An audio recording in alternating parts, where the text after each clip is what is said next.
happening? I've finally done it.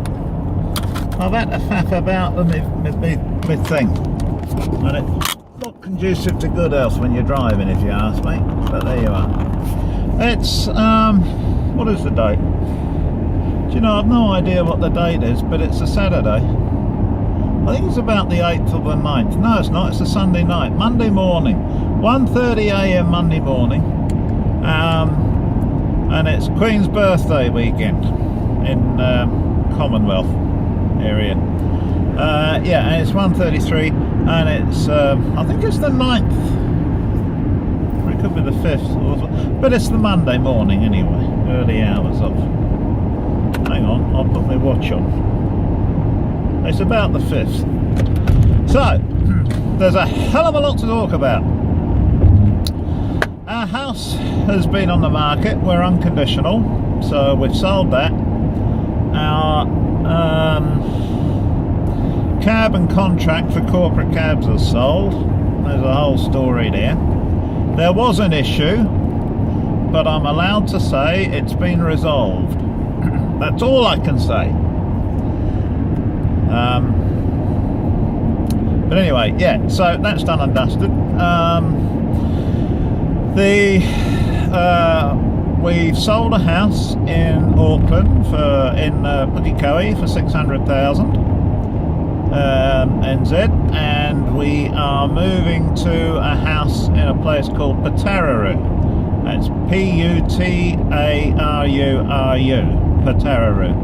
And it's, if you have a look on your map, it's about 9 k's from Tirau, T-I-R-A-U, and it's about 45 minutes or so from Rotorua, 45 minutes from Tauranga, about 45 minutes from Hamilton, or an hour from Hamilton maybe, and it's about half an hour from a small place called Cambridge.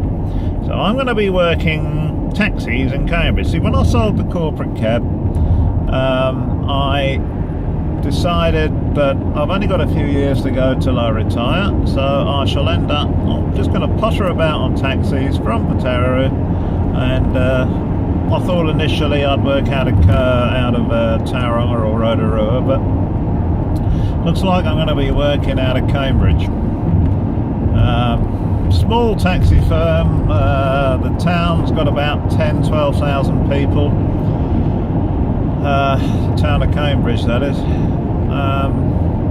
So yeah, small country town, and it's away from Uber. Now, I've been doing Uber for the last 2 months or so, 2.5 months maybe. Well, you know, a couple of months. I've been doing Uber. It's okay if you want a bit of immediate cash, and it's okay if you can get the surges, but for the last month or so, I've pretty much only been doing the Friday, Saturday and Sundays.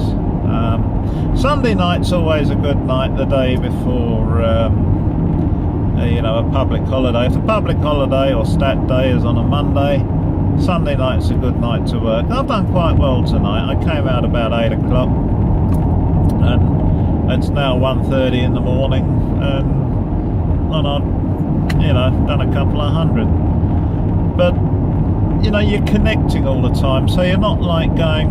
When I was with corporate, often you'd go from point A, which would be the CBD, and you get a fare and take them out to Point Chev, and then come back to A, and then take them out to St Heliers, come back to A, take them out to Mount Eden. So you're going from A to B to A to C to A to D to A to E, and if you're lucky, you might get a run from D to B.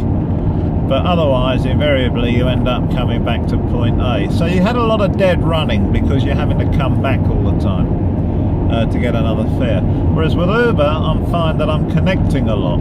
The rates might be a lot less, but I'm not having that dead running. So I'm going from point A to B to C to D to E, and maybe occasionally I might wander back towards the CBD. But invariably, I've got another job. And several times tonight another job's come through as I'm about to drop off with my current passenger, so it's just been connect, and that's good. Now, the house we're moving from in Pukekohe is a 3-bedroom home. Sold that for 600k, and we're off down to Putaruru, and we've got got a 4-bedroom home, which is an extra bedroom. We're going to convert one of those rooms into a reading room. So we're going to have, like Kirsten and I, we got a load of books. I bought a bookshelf. It's a humongous great thing. It's like floor to ceiling in a regular house. I got it on Trade Me, which I suppose is the New Zealand version of eBay. It's like an auction site.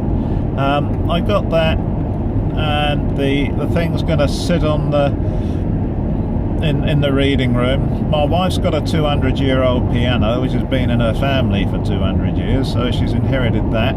Her parents are moving into an old folks home at the same time. That's in the process of happening now. Their house has just sold. So because of that, my wife is the next female in the line, so she's inherited the 200-year-old piano. That's going to go in the reading room, one of the 4 bedrooms. We only need 2, 3 maybe. No, we only need 2 really, because Brody doesn't live at home anymore. But in the reading room, we're going to have a pull-out bed, you know, like a couch bed settee sort of thing. We're going to have an armchair in there for reading. And we're going to set up all the books. We've got a huge bookshelf. We're going to set up another bookshelf next to it. So yeah, and that's like, we got 2 bookshelves actually. We've got the humongous one, which is like 5 foot wide and about 7 foot high, 7.5 foot high, and we got the one that's about 3 foot wide and 6 foot high, and we got another one that's about 4 foot wide and 6 foot high. So we've got those 3. So that's going to be filled. We're going to fill those up with our books. Yeah, and the piano is going to be in there as well, and yeah, it's going to be cool. So we're going to have a reading room to go to. Now, the new house has, as I say, 4 bedrooms. It's on a 1/4 acre section, or yard if you like. It's got double car garaging ×2, so you can park 4 cars in 2 garages on a 1/4 acre, and it's like, you know, a load of concrete there. So there's not a hell of a lot to mow, because half of it's concrete because of all the garages and the driveway. And there is a woodshed, and there's a sleep out at the back of one of the garages, and there's also the woodshed.